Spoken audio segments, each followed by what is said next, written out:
pressing me. Oh, said you had a small. That's what I said. That's why you're cut off, because of the disrespect. I can't take it. Cut off from what, bro? It's not because of the child. And it's because for her, she wants, before we have sex, something romantic or something special. Yeah, because it's not enjoyable. On 90 Day Fiancé, we've seen all sorts of couples, from those constantly bickering to those deeply in love. Each story has touched millions of hearts. Marriage isn't easy. It's full of ups and downs. But those who truly love each other will do whatever it takes to make things work. Here, we'll look at the stories of 5 couples from 90 Day Fiancé who sought help from professionals to save their marriages. Angela and Michael's love story kicked off on season 2 of 90 Day Fiancé. Despite eyebrows raised over their 20-year age difference, Angela hopped on a plane from Georgia to Nigeria to meet Michael in person.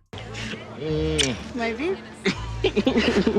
Her stature is kind of bigger than I expected, and she looks older than the pictures.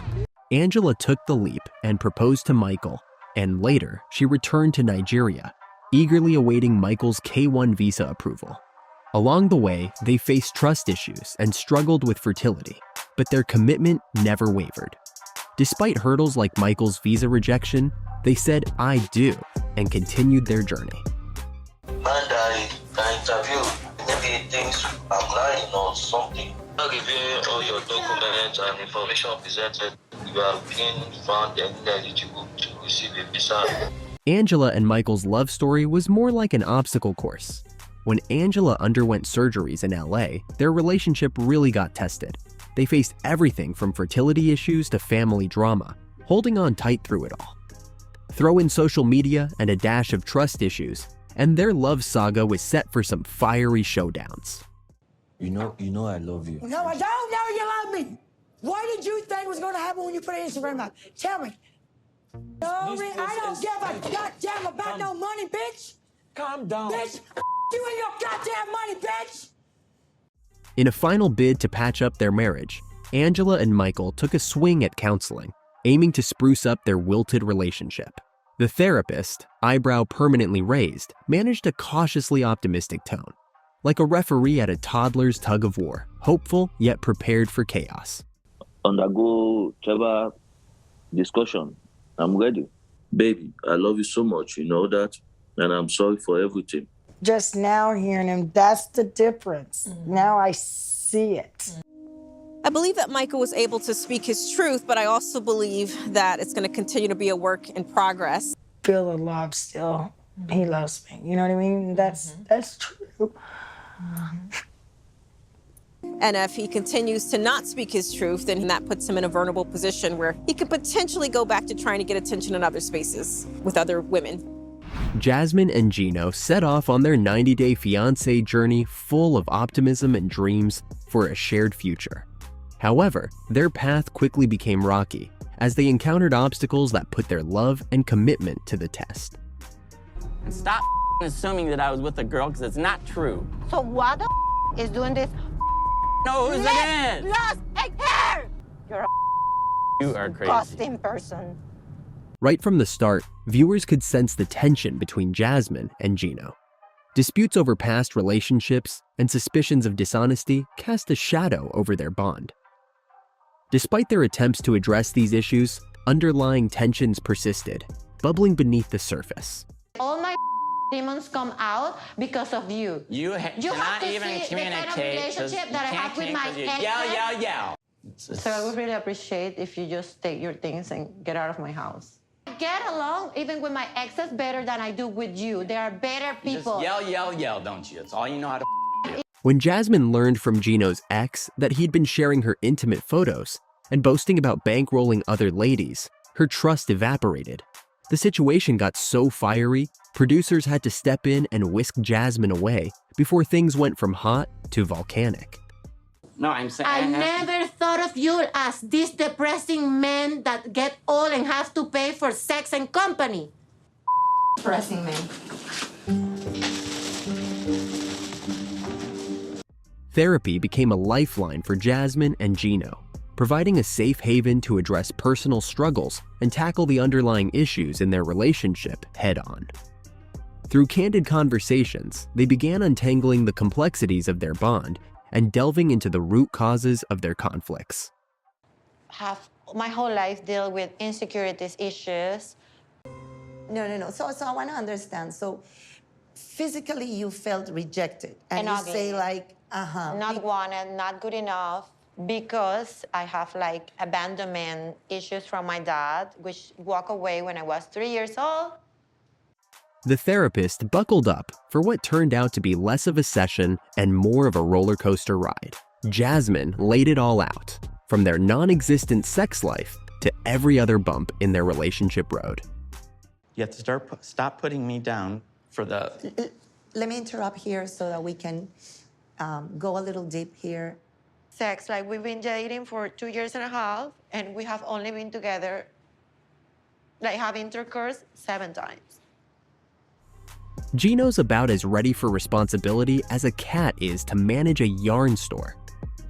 This therapist had better lace up her running shoes because she's about to run the gauntlet with these two. I don't want you to make her think she doesn't have to work on that stuff. No, because not she at all. does. Oh, very much is this so. coming through that way? Yeah, right. But she's gonna have to work on those things.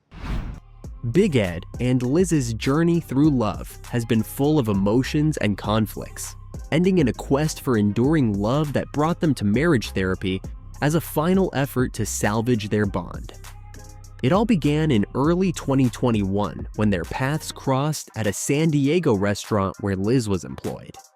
Ed was immediately smitten with Liz, sparking a romance that bloomed rapidly. I'm just so nervous around you. It just took me a while to get used to your beautiful face. How to ask you this, it's just so crazy. Can I kiss you? Don't make it weird. I won't. They clicked fast, but boy, was it a high-voltage connection. They flipped between love and war quicker than a reality TV commercial break. And let's just say, broadcasting your boyfriend's deepest insecurities on national TV doesn't help, especially when it confirms suspicions about his, less than grand dimensions. You told me when you were drunk the other night that you would rather sleep with Alex and her than me. Oh, and what have you told me that. when you're drunk? What do you tell me? To hurt you back? Oh, said bullshit. you had a small That's what I said. Oh, whatever, I yeah. never said that I'm gonna go screw someone else. I was probably drunk, and I don't remember It's saying not that. okay. Despite their initial spark, their love journey hit a snag, resulting in their first breakup. Ed later confessed to that he had rushed things and hadn't treated Liz as she deserved. Meanwhile, Liz grappled with the aftermath of their split, enduring a period of profound sadness.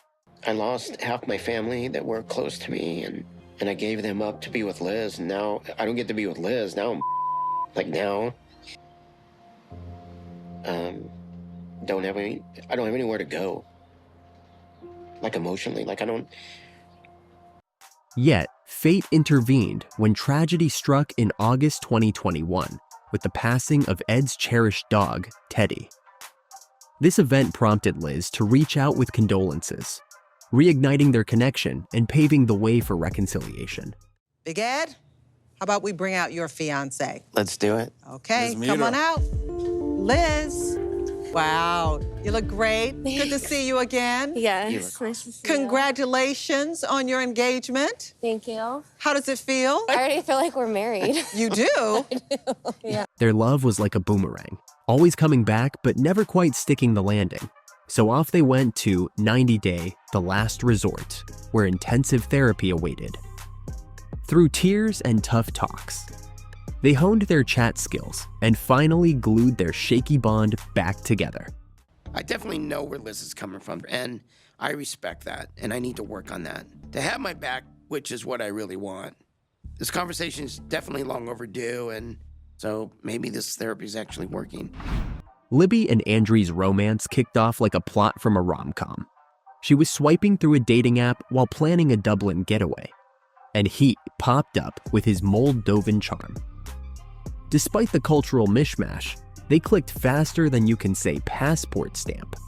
What followed was a roller coaster ride of drama and makeups. I'm currently saving up some money so I can bring over my fiancé, Andrei. Well, hello. I met on a dating app.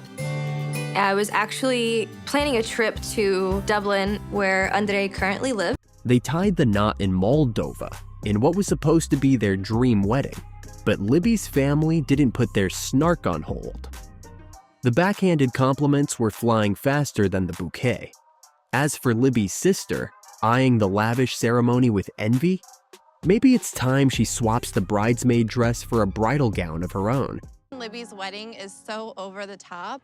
The way that they were describing this reception was that it was going to kind of be low-key and everything. And it's like, oh, like this is where all the money is gone that my dad has given them. Their relationship was a seesaw of highs and lows, with Andre and Libby's family dramas getting more screen time than a primetime soap opera. Andre's no-filter style sparked fireworks with her siblings, especially Charlie, turning family dinners into showdowns worthy of pay-per-view.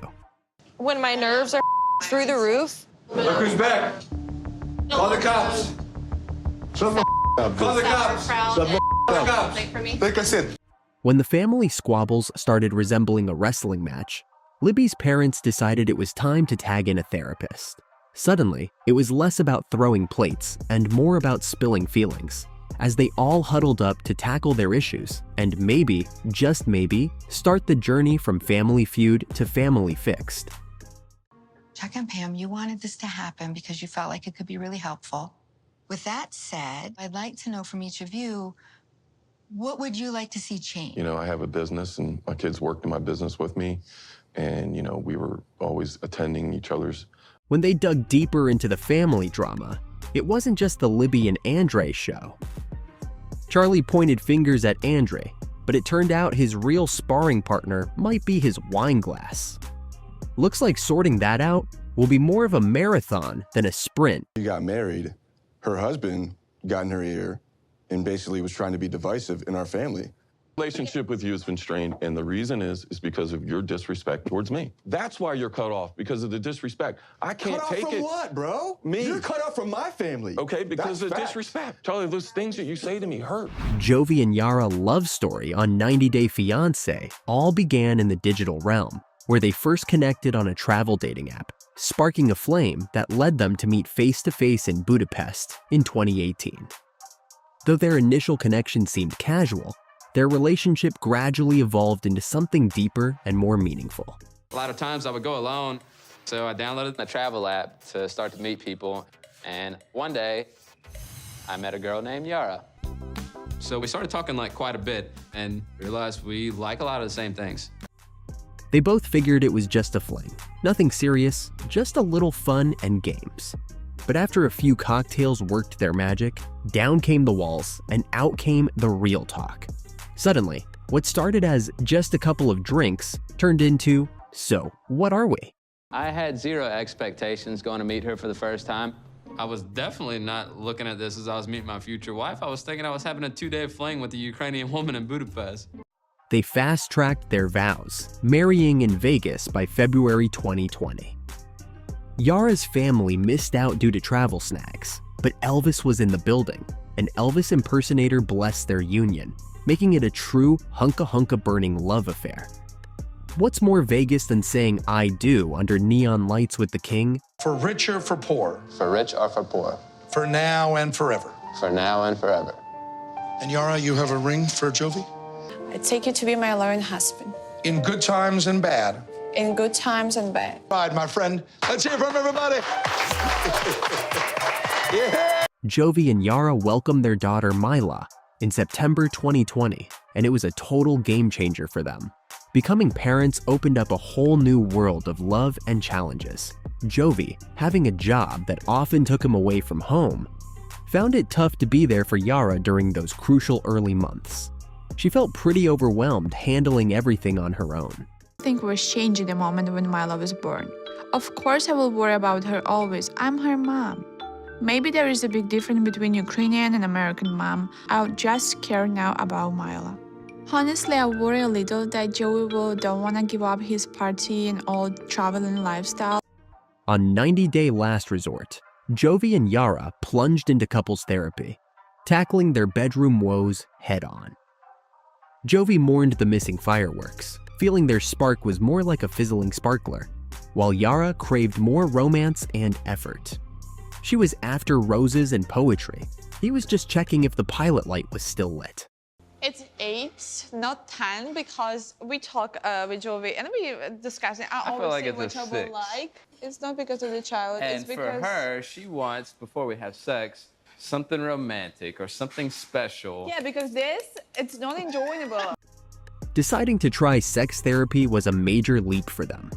It was supposed to be about deep, meaningful exploration of their relationship, or, in Jovi's case, a shortcut to figuring out how to get lucky with minimal effort. Talk about looking for love hacks. But I don't think I should have to go out of my way specifically to do something nice for you to have sex, like to just...